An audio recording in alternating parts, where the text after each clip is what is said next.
옛날 옛적 깊은 산속 작은 마을에 용맹한 사냥꾼과 그의 가족이 살고 있었습니다.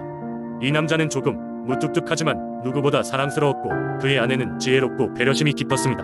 그들은 세상에서 가장 사랑스러운 아들을 두고 있었지요. 그 마을 근처에는 사람들이 두려워하는 무서운 호랑이가 살고 있었습니다. 이 호랑이는 밤마다 마을을 지나다니며 사람들을 두려움에 떨게 했습니다. 모두가 호랑이를 두려워했지만 사냥꾼은 호랑이를 잡아 그들의 마을을 그로부터 보호하려 했습니다. 그러던 어느 비가 부슬부슬 내리던 날, 배가 고픈 호랑이는 사냥꾼의 집 근처까지 내려오게 되었습니다. 사냥꾼은 잠시 사냥을 나가고 없었고 아내는 그날 밤과 태어난 아기를 달래느라 바빴습니다. 아이는 계속 울어대며 잠을 이루지 못했고 아내는 아기를 달래기 위해 여러 가지 방법을 써보기 시작했습니다. 그녀는 아기에게 이렇게 말했습니다. 곶감이 운다. 곶감이 무섭지 않니? 얼른 우는 것을 멈추어라. 그러나 아기는 아랑곳하지 않고 계속 울었습니다. 그때 우연히 집 뒤뜰에 숨어서 이 장면을 보고 있던 호랑이는 생각했습니다. 도대체 저 곶감이라는 것은 얼마나 무시무시하길래 아이가 그만 울라는 거지? 호랑이는 더 이상 궁금증을 참지 못하고 곶감이 무엇인지 알아보기로 결심했습니다. 몇 시간이 지나고 사냥꾼이 집으로 돌아왔습니다. 그는 집 밖에 호랑이의 흔적이 남아 있는 것을 보고 깜짝 놀랐습니다. 집에 들어설 때까지도 그 마음은 불안했지만 아내의 말에 마음을 진정했다고 합니다. 아내는 남편에게 그날 밤의 일을 이야기하며 아이가 곶감이라는 말에 울음을 멈춘 기적 같은 일을 전했습니다. 그때부터 마을 사람들은 서로 농담처럼 곶감이 호랑이보다 무섭다 라고 이야기하게 되었습니다. 이 이야기는 전해 내려오며 곶감이란 단어는 어린아이를 달래는 민속적인 이야기가 되었습니다. 그리고 여전히 장수 지역의 사람들은 이 늙은 이야기를 통해 서로를 놀리며 웃음을 짓곤 했습니다.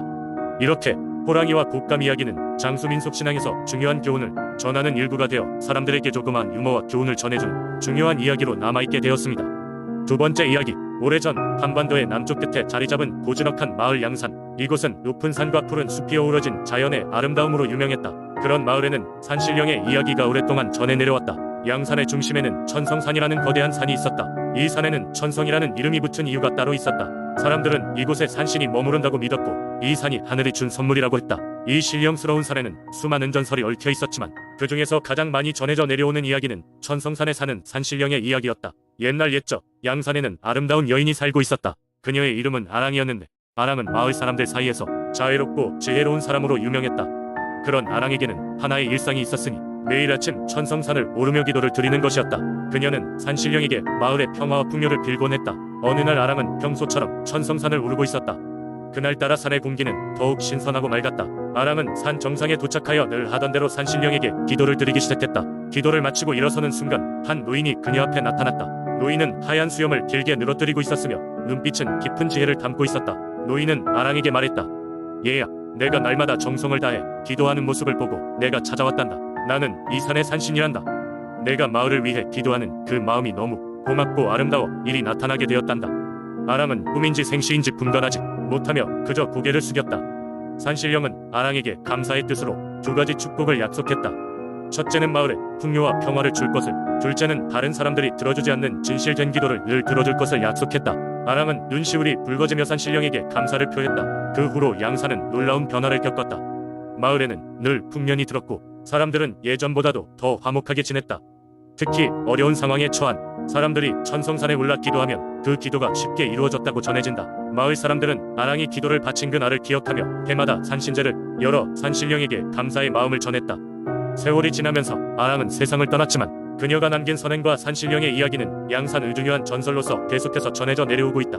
오늘날 양산 사람들은 천성산을 오를 때마다 아랑을 기리며 산신령의 축복을 간절히 기원하곤 한다. 이렇듯 산신령과 아랑의 이야기는 오늘날까지도 그 의미와 교훈을 되새기게 해준다. 세 번째 이야기. 옛날 옛적 천안이라는 고요하고 아름다운 마을에는 엄청난 권력을 가진 신비로운 존재가 살고 있었다. 그 존재는 바로 천안의 산과 계곡을 오가며 마을을 보호한다는 거대한 토종 구렁이였다. 이 구렁이는 마을 사람들에게 청백령이라 불리며 천안 지역의 수호신으로 숭배받았다. 청백령의 전설은 아주 오래전으로 거슬러 올라간다. 마을 사람들이 한창 농사를 짓고 있을 때 하늘이 어두워지고 심한 폭우가 내리기 시작했다. 산에서 내려오는 홍수는 마을 은문밭을 집어삼키고 있었다. 마을 사람들은 두려움에 떨며 속수무책으로 바라볼 수밖에 없었다. 그때 어디선가 커다란 구렁이가 나타난 것이다. 구렁이는 마을을 향해 거침없이 물속으로 돌진하였다. 놀랍게도 구렁이가 물길을 헤치며 나아가는 곳마다 물살은 잦아들고 강물이 차츰차츰 안정되기 시작했다. 마을 사람들은 그 광경을 보고 기적이 일어난 것임을 느꼈다. 그 후로 그들은 구렁이를 마을의 수호자로 여기게 되었고 그날을 청백령의 날로 기억하며 축제를 열기 시작했다. 세월이 지나며 마을에서는 청백령의 이야기가 점점 더 많은 전설과 신화 속에 자리 잡게 되었다. 여름이 되면 마을의 아이들이 산에 오르면 마을 노인들이 늘 들려주던 이야기가 있었다. 청백령이 아직도 산속에 살고 있으며 마을이 위험에 처하면 언제든지 와서 우리를 도와줄 것이다 라고 말이다. 그 말에 아이들은 그 산을 마치 신성한 영역으로 느끼며 자라났다. 어느 해 마을에 또다시 큰 위기가 닥쳤다. 가뭄이 길어지며 농작물들이 메말라갔다. 사람들은 다시금 청백령이 도움을 줄 것이라 믿고 산 꼭대기로 올라가 기도를 드렸다. 그들의 간절한 소망을 느낀 청백령은 다시 한번 모습을 드러냈다. 이번에는 산 위에서 큰 비구름을 몰고 와 마을에 단비를 내려주었다. 그로 인해 마을의 농작물은 살아났고 사람들은 구렁이에게 더욱 깊은 감사와 신뢰를 바쳤다. 청백령은 그 이후로도 여러 차례 마을을 도왔다. 전염병이 돌 때면 구렁이의 모습으로 나타나 병든 사람들을 어루만져 주거나 사라지지 않는 전염병의 원인을 물리쳐 주기도 했다. 마을 사람들은 이를 보며 청백령이 진정한 보호자인 것을 의심치 않았다. 오늘날 천안마을은 현대화되었지만 마을 사람들은 여전히 이 오래된 전설을 소중히 간직하고 있다. 해마다 열리는 청백령 축제에서는 사람들이 모여 청백령을 기리고 덕분에 희망과 행복이 가득한 해가 되기를 기원한다. 구렁이는 더 이상 나타나지 않지만 그들의 마음속에 여전히 살아있는 존재로 기억되고 있으며 언제나 그들의 곁을 지켜주는 신비로운 수호자이다. 네 번째 이야기. 조용한 경상북도 상주 시골. 그곳에 수백 년의 역사를 품은 선앙당이 있다.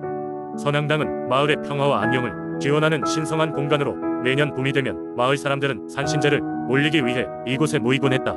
옛날 이 마을에 김씨성을 가진 젊은 농부가 살고 있었다. 그는 극렬하고 성실한 성격으로 마을 사람들 사이에서 좋은 평판을 얻고 있었다. 어느 날 그가 꿈을 꿨다. 꿈 속에서 아름답고 신비로운 여인이 그에게 다가와 말했다. 내가 너의 수호신이 되어줄 테니 선앙당에 작은 정성을 바쳐라. 그러면 너의 소원이 이루어질 것이다. 다음 날 아침 김농부는 꿈에서 깨어나자마자 선앙당으로 향했다. 그는 자신의 작은 농작물 중 가장 좋은 것을 골라 선앙당에 바쳤다. 그리고 두 손을 모아 진심으로 기도를 드렸다. 그로부터 며칠 후 마을에 가뭄이 찾아왔지만 김농부 은밭은 여전히 푸르고도 싱싱했다. 이 소식은 마을 전체로 퍼져나갔고 사람들은 그를 선앙당에 축복받은 자라며 존경하게 되었다. 세월이 흘러 김농부는 더욱 성공하여 넓은 농장을 갖게 되었고 그의 행운은 대대손손 이어졌다. 그의 후손들은 매년 선앙당에 찾아와 선조의 이야기를 기억하며 감사의 기도를 올렸다. 마을 사람들도 이 전설을 듣고 선앙당을 더욱 숭배하게 되었고 그곳은 마치 마을 신앙의 중심지가 되었다. 또 다른 유명한 이야기가 있다.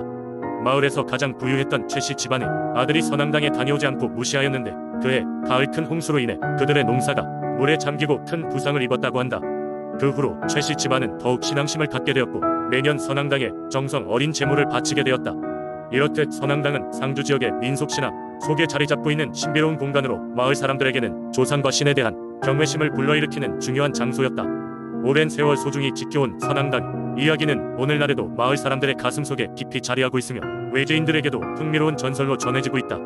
다섯 번째 이야기. 오래전 경주의 작은 마을에 한 부유한 농부와 그의 가족이 살고 있었다.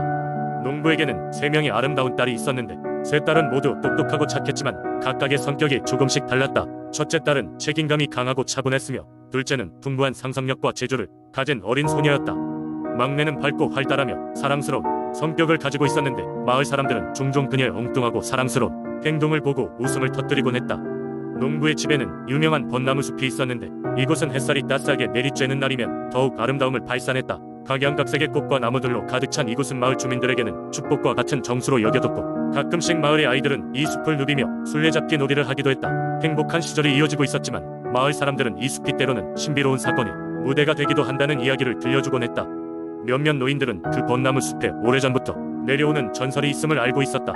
전설에 따르면 숲 깊은 곳에는 여우 한 마리가 살고 있는데 이 여우는 단순한 여우가 아닌 검은 여우로 라는 이상한 능력을 지니고 있었다. 이 여우는 사람들이 무언가 간절히 원할 때 나타나 그 소원을 들어주기도 했고 때로는 장난스러운 기질로 사람들을 놀라게 하기도 했다. 그러던 어느 날 셋째 딸은 숲을 산책하던 중우연히 검은 여우를 발견하게 되었다. 여우는 그녀에게 다가와 말을 걸었다. 귀여운 아가씨, 내가 너희들의 소원을 하나 들어주겠소. 너는 혼자 여기서 무엇을 바라고 있는 것이오? 셋째 딸은 여우의 말을 듣고 놀랐지만 이내 조심스럽게 자신의 소원을 말했다. 그녀는 자신의 가족이 항상 행복하고 안전하게 지낼 수 있도록 해달라고 부탁했다. 여우는 이내 미소를 지으며 너의 소원이 참으로 착하구나. 나는 내 마음씨 감명을 받았소. 너의 소원은 이루어질 것이오. 라며 자리를 떠났다. 셋째 딸은 집으로 돌아와 가족들과 이 경험을 나누었지만 그들은 그녀의 이야기를 듣고 웃으며 그냥 어린아이의 상상이라고 여겼다. 그러나 놀라운 일이 벌어졌다. 얼마 후 셋째 딸의 가족은 점차 더 많은 행운과 행복을 마주하게 되었고 마을 사람들은 이를 경주 벚나무숲과 관련된 신비한 기운이라고 믿게 되었다. 셋째 딸은 여우와의 만남을 항상 마음속 깊이 간직하고 있었으며 그녀는 오랫동안 여우가 준 선물에 감사하며 사회에 더욱 봉사하게 되었다.